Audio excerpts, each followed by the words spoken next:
Hi all, welcome to ones. So നമ്മൾ ഈ ഒരു സെഷനിൽ എത്തിയിരിക്കുന്നത് ട്രേഡ്സ്മാൻ ഇലക്ട്രോണിക്സ്, അതായത് റീസെൻ്റ്ലി നടക്കാൻ പോകുന്ന ഇലക്ട്രോണിക്സ് സ്റ്റുഡൻസിനെ സംബന്ധിച്ച് വളരെ ഇമ്പോർട്ടൻ്റ് ആയിട്ടുള്ള ഒരു എക്സാമാണ് ട്രേഡ്സ്മാൻ ഇലക്ട്രോണിക്സ്. അതായത് DTയുടെ അണ്ടറിൽ കണ്ടക്ട് ചെയ്യുന്ന ഒരു എക്സാമാണ്.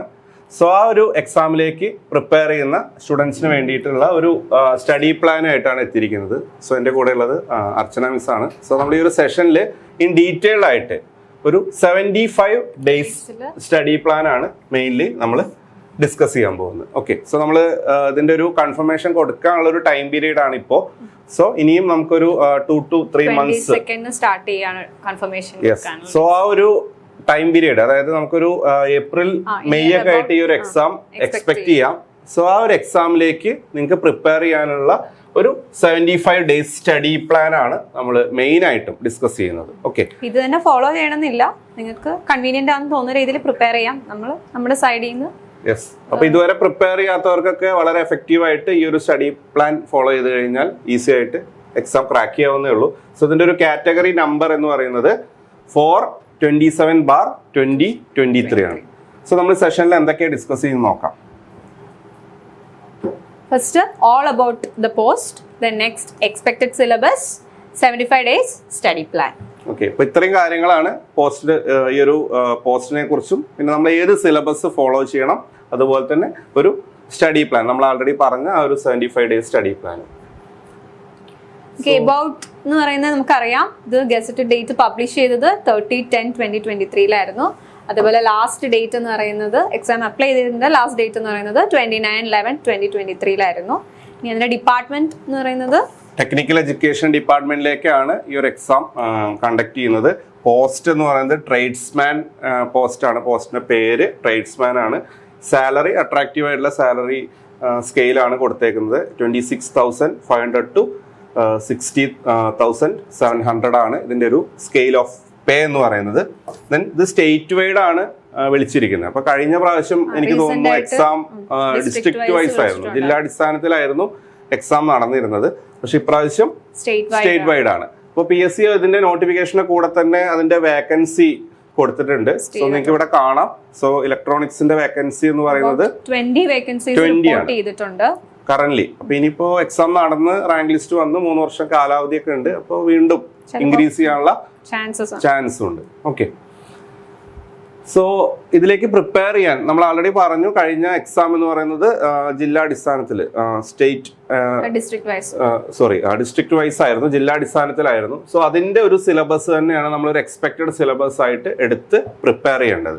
കഴിഞ്ഞ എക്സാമിന് ഡീറ്റെയിൽ ആയിട്ടുള്ള ഒരു സിലബസ് തന്നെ പബ്ലിഷ് ചെയ്തിട്ടുണ്ട്. ഓക്കെ, ഓരോ വെയിറ്റേജ് അടക്കമാണ് അവർ കഴിഞ്ഞ സിലബസിന്, ഓരോ മൊഡ്യൂളിന് എത്ര വെയിറ്റേജ് ഉണ്ട് എന്നുള്ള കാര്യങ്ങളെല്ലാം കഴിഞ്ഞ സിലബസിൽ ഉണ്ടായിരുന്നു. സോ ആ ഒരു സിലബസ് ആണ് നമ്മൾ എക്സ്പെക്ടഡ് സിലബസ് ആയിട്ട് എടുത്ത് പ്രിപ്പയർ ചെയ്യുന്നത്. ഓക്കെ, സോ സിലബസ് നോക്കാം. സോ ഫസ്റ്റ് മൊഡ്യൂൾ എന്ന് പറയുന്നത് ബേസിക് ഇലക്ട്രിക്കൽ റിലേറ്റഡ് ആയിട്ടുള്ള കാര്യങ്ങളൊക്കെയാണ്. അതായത് basics of AC and DC measurements, active and passive components. അപ്പോൾ അതിന്റെ മാർക്ക് ഡിസ്ട്രിബ്യൂഷൻ എന്ന് പറയുന്നത് അബൌട്ട് 20 മാർക്സ് ആണ് അവർ മാർക്ക് അലോട്ട് ചെയ്തിരിക്കുന്നത്. അപ്പൊ അതിൽ തന്നെ ബേസിക് ടേംസ് റിലേറ്റഡ് ആയിട്ടുള്ളതാണ് ഫസ്റ്റ് പാർട്ട് A എന്ന് പറയുന്നത്. അതിൽ basics of AC and DC, പിന്നെ വേരിയസ് ടേംസ്, അതായത് ലൈക്ക് ഈ RMS വാല്യൂ എങ്ങനെയാണ് കണ്ടുപിടിക്കേണ്ടത്, ഇൻസ്റ്റന്റേനിയസ് വാല്യൂ എന്താണ്, അങ്ങനെയുള്ളതും, പിന്നെ ഇൻസുലേറ്റേഴ്സ് എന്താണ്, കണ്ടക്ടേഴ്സ്, സെമി കണ്ടക്ടേഴ്സിന്റെ പ്രോപ്പർട്ടീസ് ഓരോ സെക്ഷനായി കൊടുക്കുന്നു, A, B എന്നൊക്കെ പറഞ്ഞ്. പിന്നെ ഇലക്ട്രിക്കൽ മെഷറിംഗ് ഇൻസ്ട്രുമെന്റ്സ് റിലേറ്റഡ് ആയിട്ടുള്ളതും മൊഡ്യൂൾ 1 കോയിലും moving iron meters, MC MI meters കാര്യങ്ങൾ വരുന്നുണ്ട്. LCR മീറ്റർ, അതിന്റെയൊക്കെ വർക്കിംഗ് കാര്യങ്ങൾ ഒക്കെ സെക്ഷനിൽ വരുന്നുണ്ട്. പിന്നെ വരുന്ന സെക്ഷൻ എന്ന് പറഞ്ഞാൽ ആക്റ്റീവ് പാസീവ് കമ്പോണൻസ് ആണ്. അത് കമ്പോണൻസിനെ നമ്മൾ നെറ്റ്വർക്കിൽ യൂസ് ചെയ്യുന്ന, ഇലക്ട്രിക്കൽ സർക്യൂട്ട്സിൽ യൂസ് ചെയ്യുന്ന കമ്പോണൻസിനെ ക്ലാസിഫൈ ചെയ്തിട്ടുണ്ട്, ആക്റ്റീവ് പാസീവ്.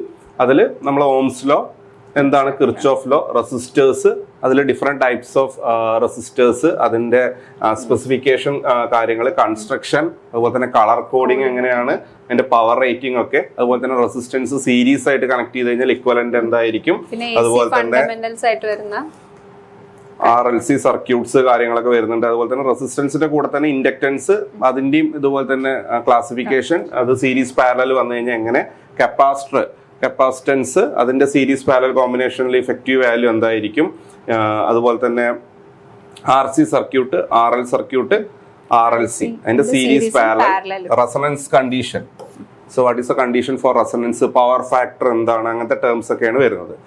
പിന്നെ ട്രാൻസ്ഫോമറിന്റെ ബേസിക്സ് വരുന്നുണ്ട്. സോ എന്താണ് ട്രാൻസ്ഫോമർ, അതിന്റെ ഒരു കൺസ്ട്രക്ഷൻ, അത് എങ്ങനെയാണ് അത് വർക്ക് ചെയ്യുന്നത്, അതുപോലെ തന്നെ step up, step down, different types വരുന്നുണ്ട് അതിൽ. ഐസൊലേഷൻ ട്രാൻസ്ഫോമർ വിത്ത് അപ്ലിക്കേഷൻ, നമ്മൾ എവിടെയൊക്കെയാണ് യൂസ് ചെയ്യുന്നത് എന്നുള്ള കാര്യങ്ങളും. പിന്നെ ട്രാൻസ്ഫോമറിൽ വരുന്ന ഡിഫറെന്റ് ലോസസ്, അതായത് ഡിഫറെന്റ് ലോസസ്, പ്രൈമറി സെക്കൻഡറി വൈൻഡിങ്ങിലൊക്കെ വരുന്ന ലോസസ് കാര്യങ്ങൾ. പിന്നെ അതിൽ വരുന്ന ഡിഫറെന്റ് പവർ എന്ന് പറഞ്ഞു കഴിഞ്ഞാൽ ആക്റ്റീവ്, റിയാക്റ്റീവ് പവർ, അതുപോലെ തന്നെ പവർ ഫാക്ടറും അതിന്റെ ഇമ്പോർട്ടൻസും. അപ്പൊ ഇത്രയാണ് മൊഡ്യൂൾ 1. മൊഡ്യൂൾ 1ന്റെ വെയിറ്റേജ് ശ്രദ്ധിക്കണം, 20 മാർക്ക്. അത്രയും ഇമ്പോർട്ടന്റ് ആയിട്ടുള്ള ഒരു മൊഡ്യൂളാണ് മൊഡ്യൂൾ 1 എന്ന് പറയുന്നത്. നെക്സ്റ്റ് മൊഡ്യൂൾ 2 മാർക്ക് എന്ന് പറയുന്നത് 22 മാർക്സ് ആണ്. ഇമ്പോർട്ടന്റ് തന്നെയാണ്. അത് ബേസിക് ഇലക്ട്രോണിക്സ് റിലേറ്റഡ് ആയിട്ടുള്ളത് തന്നെയാണ്. സെമികണ്ടക്ടർ മെറ്റീരിയൽസ്, ട്രേഡ്സ്മാൻ ഇലക്ട്രോണിക്സിലേക്ക് വിളിച്ചിരിക്കുന്നതുകൊണ്ട് തന്നെ മാർക്ക് ഏറ്റവും കൂടുതൽ ഈ പേപ്പറിൽ നിന്നാണ് 22 മാർക്സ് ആണ് അലോട്ട് ചെയ്തിട്ടുള്ളത്. അതിൽ വരുന്നത് ഡയോഡ്സ് ഉണ്ട്, ട്രാൻസിസ്റ്റർ ഉണ്ട്, പവർ ഇലക്ട്രോണിക് കമ്പോണൻസ് ഉണ്ട്. സോ ഡയോഡ്സ് എന്ന് പറയുന്നത് തന്നെ ബേസിക് ഓഫ് ഡയോഡ്സ്. അപ്പൊ നമുക്ക് അറിഞ്ഞിരിക്കണം ഡയോഡ് എങ്ങനെയാണ് വർക്ക് ചെയ്യുന്നത്, അതിന്റെ ഫോർവേഡ് ബയസിൽ എങ്ങനെയാണ്, റിവേഴ്സ് ബയസ് കേസസ് എങ്ങനെയാണ്, അങ്ങനെയുള്ളതും. പിന്നെ അതിന്റെ ആപ്ലിക്കേഷൻസ് ഓഫ് ഡയോഡ്സ്, അത് റെക്ടിഫയേഴ്സ്, ഫിൽറ്റേഴ്സ് ഒക്കെ ആയിട്ട് എങ്ങനെയാണ് വർക്ക് ചെയ്യുന്നത്. പിന്നെ special type of diodes like Zener diode, varactor ഡയോഡും, അതും അതിന്റെ ആപ്ലിക്കേഷൻസും അതിന്റെ സ്പെസിഫിക്കേഷൻസ് ഒക്കെ എങ്ങനെ തന്നെയാണെന്നുള്ളത് സിലബസിൽ എടുത്തു പറഞ്ഞിട്ടുണ്ട്. പിന്നുള്ളത് ട്രാൻസിസ്റ്ററിൽ നമുക്കറിയാം PNP ട്രാൻസിസ്റ്റർ ഉണ്ട്, NPN ട്രാൻസിസ്റ്റർ ഉണ്ട്. അപ്പൊ അതിന്റെ വർക്കിംഗ് എങ്ങനെയാണ്, അതിന്റെ ടെർമിനൽസ് എന്തൊക്കെയാണ്, അതിന്റെ സിഗ്നിഫിക്കൻസ് എങ്ങനെയാണ്, current gain, alpha beta gamma, ഇത് തമ്മിലുള്ള relation, 3 configuration, common emitter base കളക്ടറിൽ ആൽഫ ബീറ്റ ഗാമ തമ്മിലുള്ള റിലേഷൻ. അപ്പൊ ഇതാണ് ആദ്യത്തെ 2 സെക്ഷനിൽ മെയിൻ ആയിട്ടും വരുന്നത്. പിന്നെ ട്രാൻസിസ്റ്റേഴ്സിൽ നമ്മൾ ബയാസിങ്, നമ്മൾ ക്യൂ പോയിന്റ് ഫിക്സ് ചെയ്യാൻ വേണ്ടിയിട്ട് നമ്മൾ ബയാസിങ് യൂസ് ചെയ്യും.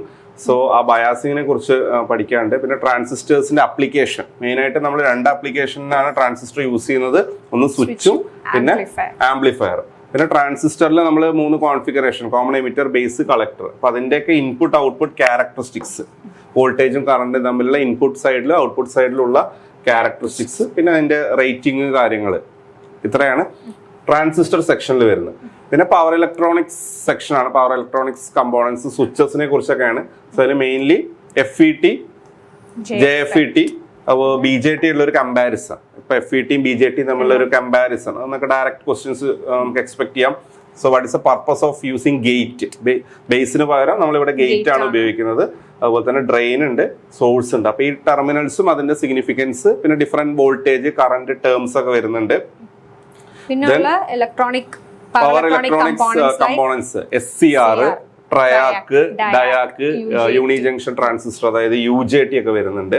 ദെൻ മോസ്ഫെറ്റ് സെക്ഷൻ വരുന്നുണ്ട്, പവർ മോസ്ഫെറ്റ്, IGBT. ഇതൊക്കെ ബേസിക്സ് ആയിട്ട് അതിന്റെ സിമ്പല്, കമ്പാരിസൺ, അതിന് വരുന്ന ഡിഫറെന്റ് ടെർമിനൽസ് കാര്യങ്ങളൊക്കെയാണ് ക്യാരക്ടറിസ്റ്റിക്സ്. പവർ റേറ്റിംഗ്, പിന്നെ FET മോസ്ഫെറ്റും തമ്മിലുള്ള ഒരു കമ്പാരിസൺ. അപ്പൊ ഇത്രയാണ് നമ്മുടെ module 2. Module 2 22 mark. Basic electronics ആണ് മൊഡ്യൂൾ 2 വരുന്നത്.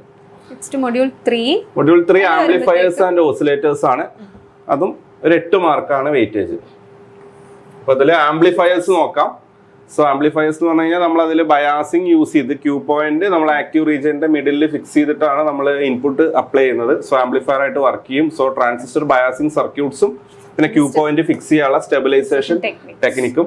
പിന്നെ ആംപ്ലിഫയേഴ്സിന് നമുക്ക് പല രീതിയിൽ ക്ലാസിഫൈ ചെയ്യാം. So classification according to frequency, modes of operation and methods of coupling. പിന്നെ ഒരു വോൾട്ടേജ്, നോർമൽ വോൾട്ടേജ്, ആംപ്ലിഫയറിന്റെ വോൾട്ടേജ് ഗെയിന് കാര്യങ്ങൾ. പിന്നെ നമ്മൾ യൂസ് ചെയ്യുന്ന common emitter, common collector amplifier. ഏറ്റവും കൂടുതൽ യൂസ് ചെയ്യുന്നത് കോമൺ എമിറ്റർ ആണ്, പിന്നെ കോമൺ കളക്ടർ. അപ്പൊ അതിന്റെ ഡയഗ്രാംസ് ഒക്കെ എങ്ങനെയാ വരയ്ക്കുക. പിന്നെ emitter, follower and it's advantage. RC coupled amplifier പ്രത്യേകം ഇമ്പോർട്ടന്റ് ആയിട്ടുള്ള ഒരു ടോപ്പിക്കാണ് RC കപ്പിൾഡ് ആംപ്ലിഫയർ. പിന്നെ വോൾട്ടേജ് ആംപ്ലിഫയറും പവർ ആംപ്ലിഫയറും തമ്മിൽ എങ്ങനെയാണ് വ്യത്യാസം, ആ ഡിഫറൻസ്, ഒരു കമ്പാരിസൺ ചോദിക്കുന്നുണ്ട്. പിന്നെ ഫീഡ്ബാക്ക്, അതായത് പോസിറ്റീവ്, നെഗറ്റീവ്, ആ ഫീഡ്ബാക്ക്, ആ ക്ലാസിഫിക്കേഷൻ. പിന്നുള്ളത് ഓസിലേറ്റേഴ്സ്. അപ്പോൾ ഓസിലേറ്റർ നമുക്ക് അറിയാം മെയിൻ ആയിട്ട് വരുമ്പോൾ പോസിറ്റീവ് ഫീഡ്ബാക്ക് ആണ്. ഓസിലേറ്റർ ഡിസൈൻ ചെയ്യണമെങ്കിൽ പോസിറ്റീവ് ഫീഡ്ബാക്കിലേക്ക് വേണം. അപ്പോൾ അങ്ങനെയാണെങ്കിൽ അതിലുള്ള ടൈപ്സ്, കോൾപിറ്റ്സ് ഉണ്ട്, ഹാർട്ട്ലി, ക്രിസ്റ്റൽ, RC ഓസിലേറ്റേഴ്സ്, അതിൻ്റെയൊക്കെ വർക്കിങ്ങും. പിന്നെ അതിൻ്റെ മൾട്ടി വൈബ്രേറ്റേഴ്സ്, ഓസിലേറ്റേഴ്സ് യൂസ് ചെയ്തിട്ടുള്ള മൾട്ടി വൈബ്രേറ്റ് ഡയഗ്രാംസ്, അങ്ങനെയുള്ളതും. ഫ്രീക്വൻസിയുടെ എക്സ്പ്രഷൻ, പിന്നെ നമ്മളൊരു ഡയഗ്രാം കണ്ടു കഴിഞ്ഞാൽ അത് ഹാർട്ട്ലി ആണോ കോൾപിറ്റ്സ് ആണോ എന്നൊക്കെ ഐഡന്റിഫൈ ചെയ്യുക. പിന്നെ ചിലപ്പോൾ അത് ഫ്രീക്വൻസി റെസ്പോൺസ് ലിസ്റ്റ് 1 ലിസ്റ്റ് 2 എന്ന് മാച്ച് ദ ഫോളോയിങ് എന്നുള്ള രീതിയിൽ ചോദിക്കാം. ഏത് ഫ്രീക്വൻസി റേഞ്ചിലാണ് ഹാർട്ട്ലി, ഏത് ഫ്രീക്വൻസി റേഞ്ചിലാണ് കോൾപിറ്റ്സ്, അതുപോലെ തന്നെ വീൻ ബ്രിഡ്ജ്, അങ്ങനെയൊക്കെ ചോദിക്കാം. ലോ ഫ്രീക്വൻസി ഹൈ ഫ്രീക്വൻസി റേഞ്ചിലാണോ വർക്ക് ചെയ്യുന്നത് ചോദിക്കാം. പിന്നെ ഓപ്പാമ്പും ടൈമർ. ഓപ്പാം എന്ന് പറഞ്ഞു കഴിഞ്ഞാൽ നമ്മൾ ബേസിക് ആയിട്ട് ഓപ്പാമിന്റെ കുറച്ച് ഐഡിയൽ ക്യാരക്ടറിസ്റ്റിക്സ്, കാര്യങ്ങൾ, പോയിന്റ്സ്, ദെൻ അതിന്റെ അപ്ലിക്കേഷൻ. നോൺ ഇൻവേർട്ടിംഗ് ആംപ്ലിഫയർ ആയിട്ട്, ഇൻവേർട്ടിംഗ് ആംപ്ലിഫയർ ആയിട്ട് യൂസ് ചെയ്യാം, സമ്മർ ആയിട്ട് യൂസ് ചെയ്യാം, കമ്പറേറ്റർ ആയിട്ട് യൂസ് ചെയ്യാം, സീറോ ക്രോസിംഗ് ഡിറ്റക്ടർ. കമ്പറേറ്ററിന്റെ തന്നെ ജനറലി ഒപ്പാമ്പിന്റെ വർക്കിംഗ് ആപ്ലിക്കേഷൻസ് എന്നുള്ള റിലേറ്റ് ചെയ്തിട്ട് differentiator, integrator, instrumentation amplifier. So ഒപ്പാമ്പിന്റെ ഒരു സർഫസ് ലെവൽ കാര്യങ്ങൾ, സർക്യൂട്ട്സ് ഏതൊക്കെ ആപ്ലിക്കേഷനിൽ യൂസ് ചെയ്യുന്നു എന്നുള്ള കാര്യങ്ങൾ. വേവ് ഷേപ്പിംഗ് ക്ലിപ്പേഴ്സും ക്ലാമ്പേഴ്സും റെസിസ്റ്ററും നമ്മുടെ ഡയോഡ് യൂസ് ചെയ്തിട്ട് വേവ് ഷേപ്പിംഗ് സർക്യൂട്ട്സ്, ക്ലിപ്പർ, പിന്നെ ക്ലാമ്പർ ആകുമ്പോൾ അതിൽ കപ്പാസിറ്ററും കൂടെ വരും. Okay.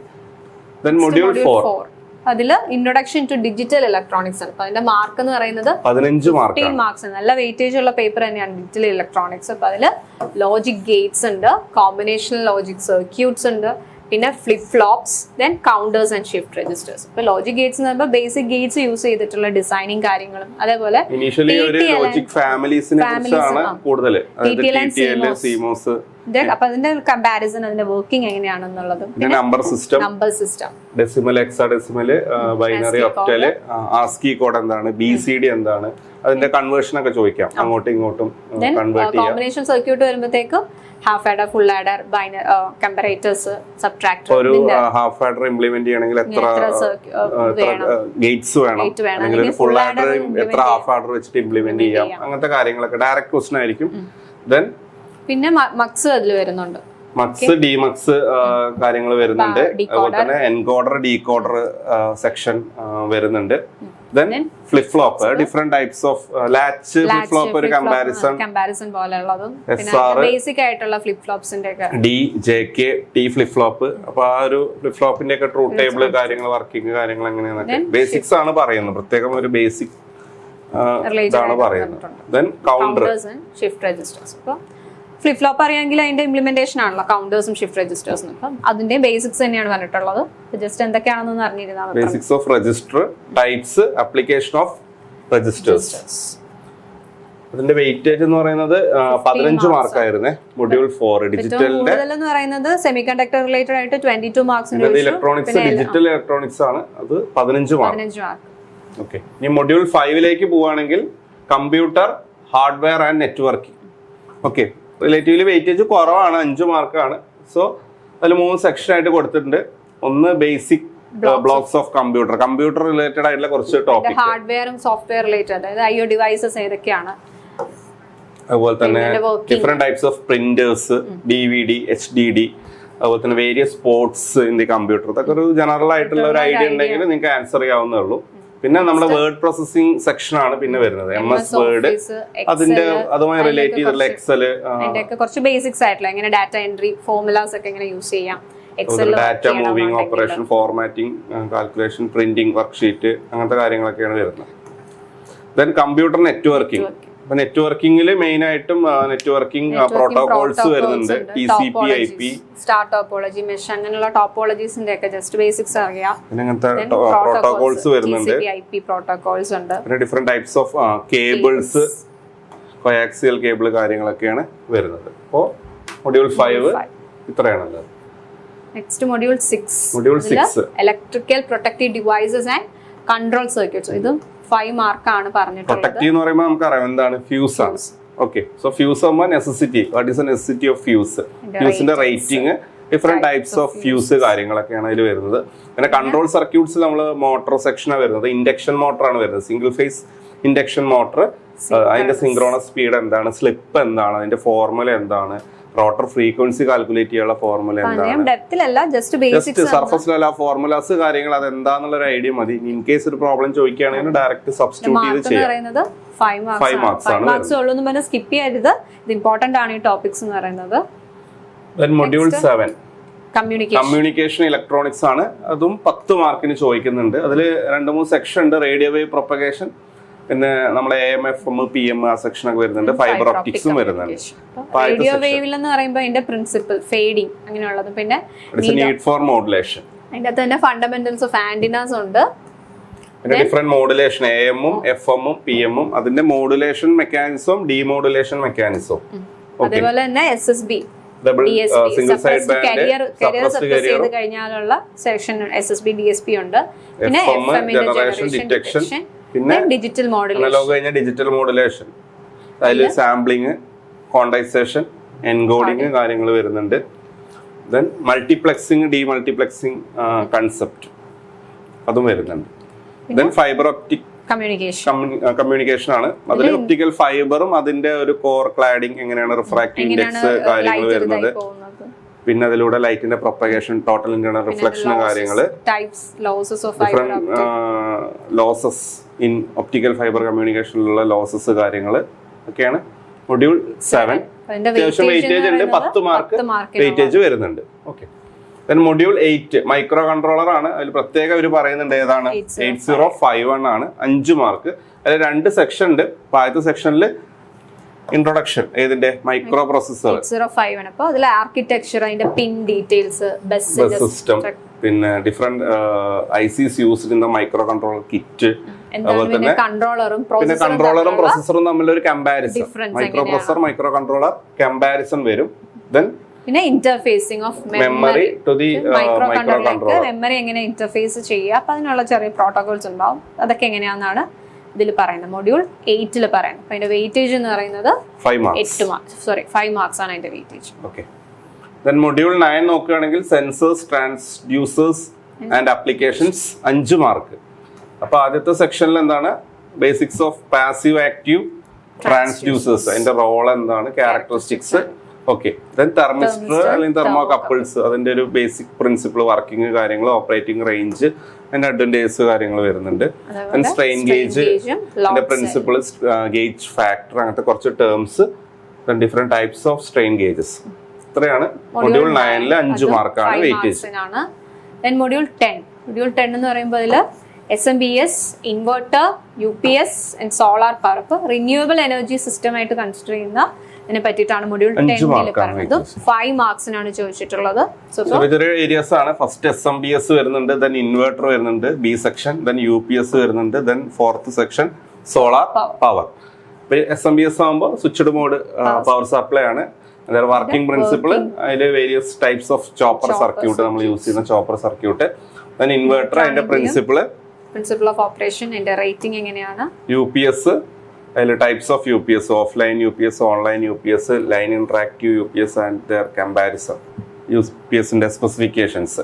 Solar power, why you need renewable energy എന്തുകൊണ്ട് നമ്മൾ അതിലേക്ക് പോകുന്നു, നീഡ് ഫോർ.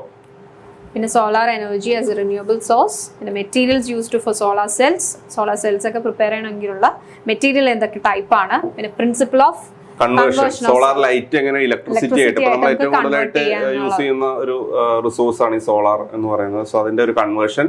പിന്നെ photo voltaic effect, photo voltaic cell, അതില് പാനൽ എന്താണ്, അറ എന്താണ്, പിന്നെ ഒരു മൊഡ്യൂൾ, അതിന്റെ output, the output of a photo voltaic module. Okay.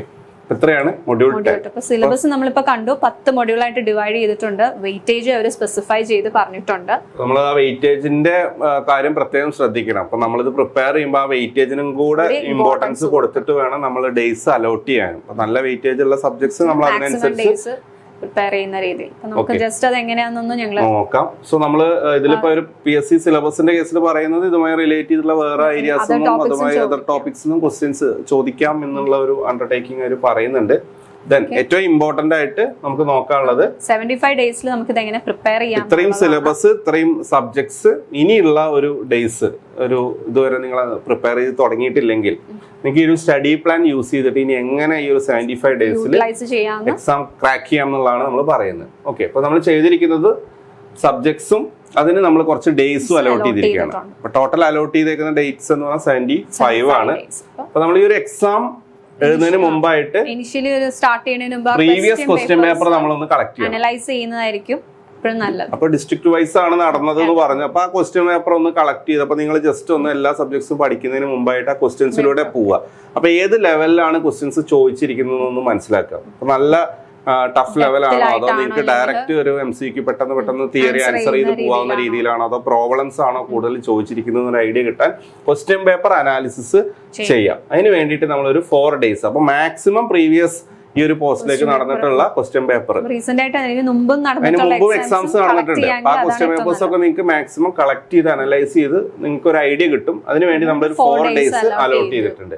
Basic electrical പിന്നെ നമ്മളെ സബ്ജക്ട്സിനുള്ള നമ്മൾ 10 മൊഡ്യൂൾ പറഞ്ഞില്ലേ, ആ 10 മൊഡ്യൂളിലേക്ക് നമ്മൾ ഡേയ്സ് അലോട്ട് ചെയ്തിരിക്കുകയാണ്. സോ ആദ്യത്തെ ഫസ്റ്റ് മൊഡ്യൂൾ എന്ന് പറഞ്ഞാൽ നമ്മൾ കണ്ടല്ലോ ഇലക്ട്രിക്കൽ ആയിരുന്നു, ഇലക്ട്രിക്കൽ റിലേറ്റഡ് ആയിരുന്നു. അപ്പൊ അതിന് നമ്മൾ 8 days ആണ് അലോട്ട് ചെയ്തത്. അത്യാവശ്യം വെയിറ്റേജ് ഉണ്ട്, 20 മാർക്സ് വെയിറ്റേജ് ഉള്ളതുകൊണ്ട് തന്നെ നമ്മൾ ഡേയ്സ് അതിന് പ്രൊപ്പോഷണൽ ആയിട്ട് ഒരു 8 ദിവസം അലോട്ട് ചെയ്തിട്ടുണ്ട്. Okay, then basic electronics 22 marks ആണ്. കുറച്ചും കൂടെ ഏറ്റവും ടോപ്പ് വെയിറ്റേജ് ഉള്ള സബ്ജക്ട് എന്ന് പറയുന്നത് ബേസിക് ഇലക്ട്രോണിക്സ് ആണ്. അതുകൊണ്ട് തന്നെ നമ്പർ ഓഫ് ഡേയ്സ് നമ്മളൊരു 9 days അതിന് അലോട്ട് ചെയ്തിട്ടുണ്ട്. സോ അതിന്റെ അണ്ടറിൽ നമ്മൾ മെയിൻ സബ്ജക്റ്റേ പറയുന്നുള്ളൂ, അതിന്റെ അണ്ടറിൽ semiconductor materials, components topics ഒക്കെ വരുന്നുണ്ട്. സോ മെയിൻ ആയിട്ട് ബേസിക് ഇലക്ട്രോണിക്സ് മൊഡ്യൂൾ 2-ന് 9 days. പിന്നെ amplifier and oscillators weightage comparatively ഇതായിട്ട് കമ്പയർ ചെയ്യുമ്പോൾ ബേസിക് ഇലക്ട്രിക്കൽ ഇലക്ട്രോണിക്സ് ആയിട്ട് കമ്പയർ ചെയ്യുമ്പോൾ കുറവാണ്. സോ നമ്മൾ അലോട്ട് ചെയ്യുന്നത് 5 days ആണ്. ഡിജിറ്റൽ ഇലക്ട്രോണിക്സ് കുറച്ച് വെയിറ്റേജ് ഉള്ള ഒരു സബ്ജക്റ്റ് ആണ്. 15 മാർക്കിന് ചോദിക്കുന്ന ഏരിയ ആണ്. അതുകൊണ്ട് 8 ദിവസമാണ് നമ്മൾ അതിന് വേണ്ടിയിട്ട് അലോട്ട് ചെയ്യുന്നത്. Then computer hardware and networking, അത് വെയിറ്റേജ് 5 മാർക്സ് അറൗണ്ടേ ഉള്ളൂ. അതുകൊണ്ട് നമ്മളൊരു 4 days ആണ്. ബേസിക് ആയിട്ടുള്ള കാര്യങ്ങളാണ്. അപ്പൊ നിങ്ങൾക്ക് ജസ്റ്റ് ഒരു ജനറൽ ഐഡിയ ഉണ്ടാവും, പക്ഷെ ആ ഏരിയാസ് ഒന്ന് ഫാമിലറൈസ് ചെയ്യുക. 4 days. Then electrical machines and protective device, നമ്മളെ ഫ്യൂസും അതുപോലെ തന്നെ സിങ്ക്രോണസ് ഇൻഡക്ഷൻ മെഷീൻ ആ കാര്യങ്ങളൊക്കെയാണ്. അതിന് നമ്മളൊരു 7 days അലോട്ട് ചെയ്തിട്ടുണ്ട്. നമ്മുടെ ഇലക്ട്രോണിക്സ് റിലേറ്റഡ് ആണല്ലോ കൂടുതലും ഏരിയ നമ്മൾ കുറച്ച് വായിച്ചെടുക്കാൻ ഇലക്ട്രിക്കൽ റിലേറ്റഡ് ആയിട്ടുള്ള കുറച്ച് ഏരിയാസ് ആണ്. അത് കുറച്ച് ഐഡിയാസ് ആദ്യം മുതൽ കൺസെപ്റ്റ് മനസ്സിലാക്കി നോട്ട്സ് കാര്യങ്ങൾ കളക്ട് ചെയ്ത് നമ്മൾ കുറച്ച് ടൈം എടുക്കും. അതുകൊണ്ട് ഡേയ്സ് നോക്കുമ്പോൾ പ്രൊപ്പോർഷണലി കുറച്ച് കൂടുതലായിട്ട് നിങ്ങൾക്ക് തോന്നാം. ദെൻ കമ്മ്യൂണിക്കേഷൻ അത്യാവശ്യം വെയിറ്റേജ് ഉണ്ട്, 8 ദിവസം അലോട്ട് ചെയ്തിട്ടുണ്ട്. Okay, micro controller 4 days, around ഒരു 5 മാർക്കൊക്കെയാണ് അതിന്റെ വെയിറ്റേജ്. അതുകൊണ്ട് 4 days ആണ് അലോട്ട് ചെയ്തേക്കുന്നത്. ദെൻ ട്രാൻസ്ഡ്യൂസേഴ്സ് സെൻസേഴ്സ് അറൗണ്ട് ഒരു 4 days അലോട്ട് ചെയ്തിട്ടുണ്ട്. Then renewable energy system solar നമ്മളെ ലാസ്റ്റ് മൊഡ്യൂള് നമ്മളൊരു 4 days ആണ് അലോട്ട് ചെയ്തേക്കുന്നത്. ഓക്കെ, ഇത്രയാണ് നമ്മുടെ ഡേയ്സ് അലോട്ട് ചെയ്തിരിക്കുന്നത്. 65 daysനുള്ള ഇതിപ്പോ 65 days ആ വരുന്നത്. നമ്മളൊരു 10 days ടോട്ടൽ നമ്മുടെ സ്റ്റഡി പ്ലാൻ 75 ആണ്. അതിലൊരു 10 days നമ്മൾ റിവിഷനും മോക്ക് ടെസ്റ്റും ആണ്. അപ്പൊ ഇത് നിങ്ങളെല്ലാം പഠിച്ചു കഴിഞ്ഞിട്ട് 10 days അതിലേക്കല്ല, നിങ്ങൾക്ക് ഈ ഓരോ സബ്ജക്റ്റും പഠിക്കുന്നതിന്റെ കൂടെ ബേസിക് ഇലക്ട്രോണിക്സ് നല്ലോണം പ്രിപ്പയർ ചെയ്തിട്ട് വേറെ എക്സാമിന് പ്രിപ്പയർ ചെയ്ത് തറോ ആയിട്ട് ഇരിക്കുകയാണെങ്കിൽ നിങ്ങൾക്ക് ആ ഡേയ്സ് വേറെ ഇലക്ട്രിക്കലിന്റെ സബ്ജക്ട്സ് പഠിക്കാൻ പ്രിപ്പയർ ചെയ്യാൻ യൂസ് ചെയ്യാം. അപ്പൊ നിങ്ങൾ സ്ട്രോങ് ആയിട്ടുള്ള സബ്ജക്ട്സ് ഉണ്ടാവും. അപ്പൊ അതിന് നമ്മൾ ഈ പറയുന്ന അലോട്ട് ചെയ്യുന്ന അത്രയും ഡേയ്സ് നീക്കി വെക്കണം എന്നില്ല. അത് നിങ്ങൾക്ക് വീക്കായ സബ്ജക്ട്സിലേക്ക് ഷിഫ്റ്റ് ചെയ്തിട്ട് ഇതെല്ലാം നല്ല തറോ ആയിട്ട് പ്രിപ്പയർ ചെയ്തിട്ടുണ്ട്. ഇനി കമ്പ്യൂട്ടർ ഹാർഡ്വെയർ ആണ് അറിയില്ലാത്തെങ്കിൽ നിങ്ങൾക്ക് ആ ഡേയ്സ് അതനുസരിച്ച് അത് നിങ്ങളുടെ ഒരു ചോയ്സ് ആണ്, നിങ്ങൾക്ക് അതിലേക്ക് മാറ്റാം. പിന്നെ റിവിഷനും മോക്ക് ടെസ്റ്റും നിങ്ങൾ എങ്ങനെ ചെയ്യണം വെച്ചാൽ നിങ്ങൾ ഏത് സബ്ജക്റ്റ് ആണോ പഠിക്കുന്നത് ആ സബ്ജക്ട് ഏകദേശം നോക്കി കഴിഞ്ഞാൽ അതൊന്ന് റിവൈസ് ചെയ്യാം, അതിന്റെ മോക്ക് ടെസ്റ്റ് എഴുതാം. റിവിഷൻ ടൈം നിങ്ങൾ കൂട്ടുന്നതോറും നിങ്ങൾ അത്രയും മാക്സിമം റിവൈസ് ചെയ്യാം, മാക്സിമം ക്വസ്റ്റ്യൻസ് ചെയ്യാം. അപ്പൊ നമ്മൾ ഈ ടോട്ടൽ 10 days നിങ്ങൾ അതിനനുസരിച്ചിട്ട് ഓരോ സബ്ജക്ട് നോക്കുമ്പോൾ അതിന്റെ കൂടെ റിവൈസ് ചെയ്ത് മോക്ക് ടെസ്റ്റ് എഴുതി പോവാം. എന്നാലാണ് നിങ്ങൾക്ക് അത് എത്രത്തോളം പഠിഞ്ഞു എന്നുള്ള കാര്യങ്ങളും നമുക്ക് വരാൻ ചാൻസ് ഉള്ള മിസ്റ്റേക്സ് ഒക്കെ ഒരു ഐഡിയ കിട്ടും. മോക്ക് ടെസ്റ്റ് എഴുതാണ് നമുക്ക് ആ ടൈം മാനേജ്മെന്റ് എങ്ങനെയാണ് എക്സാം ഹാളിൽ കയറിയാൽ നമുക്ക് എത്ര ക്വസ്റ്റ്യൻസ് എഴുതാൻ ആ ഒരു ടൈം മാനേജ്മെന്റ് ഒക്കെ പ്രോപ്പർ ആയിട്ട് ഓക്കെ ആവണമെന്നുണ്ടെങ്കിൽ നിങ്ങൾ മോക്ക് ടെസ്റ്റും കൂടെ എഴുതണം. ഓക്കെ, ഇത്രയും കാര്യങ്ങൾ വെച്ചിട്ട് നിങ്ങളൊരു 75 days നല്ല രീതിയിൽ അലോട്ട് ചെയ്ത് കഴിഞ്ഞാൽ നിങ്ങൾക്ക് ഈ ഫുൾ സിലബസും കവർ ചെയ്ത് എക്സാം എഴുതാം. നല്ല രീതിയിൽ തന്നെ നമുക്ക് എക്സാം ക്രാക്ക് ചെയ്യാം, നല്ല ടോപ്പ് മാർക്കിലേക്ക് എത്താം. നിങ്ങൾക്ക് റാങ്ക് ലിസ്റ്റ് വരുമ്പോൾ ഏറ്റവും ടോപ്പിൽ വരാനുള്ള ചാൻസസ് ഉണ്ട്. ഓക്കെ, സോ ഇത്രയാണ് നമ്മുടെ സ്റ്റഡി പ്ലാന് കാര്യങ്ങൾ. ഇനി നമ്മൾ വൺസിൽ ഈ ഒരു കോഴ്സിലേക്ക് വേണ്ടിയിട്ടുള്ള ഒരു സ്പെഷ്യൽ ബാച്ച്, ഒരു ഗോൾഡ് ബാച്ച് നമ്മുടെ ട്രേഡ്സ്മാൻ ഇലക്ട്രോണിക്സ് പോസ്റ്റിലേക്ക് ലോഞ്ച് ചെയ്തിട്ടുണ്ട്. സോ ഈ കോഴ്സ് എന്ന് പറയുന്നത് കംപ്ലീറ്റ്ലി ത്രൂ വൺസ് ആപ്പ് വഴിയാണ്. ഓക്കെ, സോ ഈ കോഴ്സിലേക്ക് നിങ്ങൾക്ക് ജോയിൻ ചെയ്യുകയാണെങ്കിൽ നിങ്ങൾക്ക് കിട്ടുന്ന ഫീച്ചേഴ്സ് എന്ന് പറയുന്നത് smart class videos, e materials, online test series, doubt clearance session through one's app, PYQ discussion. So smart class videos എന്ന് പറയുമ്പോഴത്തേക്കും റെക്കോർഡ് ചെയ്തിട്ടുള്ള സ്റ്റുഡിയോ റെക്കോർഡഡ് ക്ലാസ്സസ് ആണ് വൺസ് നമ്മുടെ ആപ്പിൽ യൂട്യൂബ് ചാനലിലൊക്കെ നിങ്ങൾക്ക് സാമ്പിൾ കാണാം, പ്ലേലിസ്റ്റ് ഒക്കെ എടുത്ത് നോക്കുക. സോ നിങ്ങൾക്ക് വീഡിയോസ് കാണാം. സോ എല്ലാം റെക്കോർഡ് ചെയ്തിട്ടുള്ള കണ്ടന്റ് ആണ്. സോ നിങ്ങൾക്ക് ഏത് സമയത്തും റിപ്പീറ്റ് ആയിട്ട് നിങ്ങളുടെ കൺവീനിയൻസ് ടൈം അനുസരിച്ചിട്ടും വീഡിയോസ് എടുത്ത് കാണാം, ഡൗട്ട്സ് ചോദിക്കാം. അതുപോലെ തന്നെ ഓരോ ക്ലാസ്സിന്റെയും PDF നോട്ട്സ് നിങ്ങൾക്ക് ആപ്പിലുണ്ട്, അത് നിങ്ങൾക്ക് ഡൗൺലോഡ് ചെയ്യാനുള്ള ഓപ്ഷൻ ഉണ്ട്. ദെൻ നിങ്ങൾക്ക് പ്രാക്ടീസ് ചെയ്ത് പോകാനുള്ള ടെസ്റ്റ് സീരീസും നിങ്ങൾക്ക് ആപ്പിൽ ഡൗട്ട് ചോദിക്കാനുള്ള ഒരു ഓപ്ഷൻ പ്രൊവൈഡ് ചെയ്യുന്നുണ്ട്. അതുപോലെ തന്നെ കഴിഞ്ഞ വർഷം നടന്നുള്ള ട്രേഡ്സ്മാൻ ഇലക്ട്രോണിക്സിന്റെ ഒക്കെ ക്വസ്റ്റ്യൻ പേപ്പർ നമ്മൾ ഡിസ്കസ് ചെയ്തിട്ടുണ്ട്. സോ PYQ ഡിസ്കഷനും പ്രൊവൈഡ് ചെയ്യുന്നുണ്ട്. സോ ഇത്രയാണ് ഈ കോഴ്സിന്റെ വാലിഡിറ്റി എന്ന് പറയുന്നത് ടിൽ എക്സാം ആണ്. എക്സാം ഡേറ്റ് ഇപ്പോൾ വന്നിട്ടില്ല, ടിൽ എക്സാം വരെ നിങ്ങൾക്ക് വാലിഡിറ്റി കിട്ടും. സോ വളരെ മിനിമം ടൈമിൽ പ്രിപ്പയർ ചെയ്യാൻ പാകത്തിന് നമ്മൾ ക്രിയേറ്റ് ചെയ്തിട്ടുള്ള ഒരു ഗോൾഡ് ബാച്ചിലേക്ക് നിങ്ങൾക്ക് ജോയിൻ ചെയ്യാം. സോ ജോയിൻ ചെയ്യാൻ ഡിസ്ക്രിപ്ഷൻ ബോക്സിൽ ലിങ്ക് കൊടുത്തിട്ടുണ്ട്, അല്ലെങ്കിൽ ഈ നമ്പേഴ്സിൽ നിങ്ങൾക്ക് കോൺടാക്ട് ചെയ്യാവുന്നതാണ്. ഓക്കെ. സോ നിങ്ങൾക്ക് ഓഫർ ഫീസിൽ നമ്മുടെ പ്രോഗ്രാമിൽ ജോയിൻ ചെയ്യാം. സോ ഡിസ്ക്രിപ്ഷനിലുള്ള ഗൂഗിൾ ഫോം നിങ്ങൾ ഫില്ല് ചെയ്യുക. ഞങ്ങൾ ഇവിടെ നിങ്ങളെ കോൺടാക്ട് ചെയ്ത ഡീറ്റെയിൽസ് കാര്യങ്ങൾ കൺവേ ചെയ്യും. സോ ഇത്രയാണ് നമ്മുടെ ഇന്നത്തെ ഈ ഒരു സെഷനിൽ മെയിനായിട്ടും പറയാനുള്ളത്. സോ എല്ലാവരും നല്ല രീതിയിൽ എക്സാമിന് പ്രിപ്പയർ ചെയ്യുക. Wish you all the very best. Thank you.